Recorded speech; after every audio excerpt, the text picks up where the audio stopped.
Pri izgradnji zahodne obvoznice v Slovenski Bistrici je ob koncu leta prihajalo do zamude.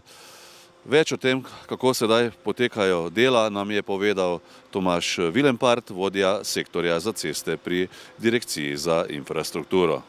No, poglejte, zdaj v teh časih, ko je veliko pomanjkanje gradbenikov, težko govorimo, da precejšnjih zamudih. Dejstvo je, da je bilo pred novim letom, ko je ta izračun bil narejen za mesec pa pol zamude na gradbišču, ker pač izvajalec očitno ni imel zadostnih kapacitet. Strani direkcije je bil večkrat opozorjen tudi pisno.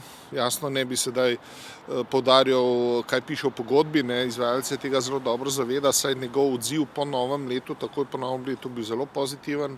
Na gradbišče je pripeljal dodatno gradbeno mehanizacijo, zagotovil ustrezna delovna sredstva in seveda delovno silo in tudi sam izjavlja oziroma na zahtevo naročnika je to podal, da bo kljub temu v pogodbenem roku končal z deli. Torej imate ta zagotovila? No, poglejte, zagotovilo. Seveda imamo zagotovilo, vendar počakajmo na razplet dogodkov na terenu. Poglejte, trenutno še ni razlogov za ukrepanje naročnika iz naslova pogodbenih razmerij. Naročnik je ukrepal, ker je ugotovil, da pač so odstopanja od terminskega plana. Če slučajno pride do kakršnega koli spora na relaciji izvajalec-naročnik, imamo tukaj pisne dokumente na to temo, zato smo tudi reagirali.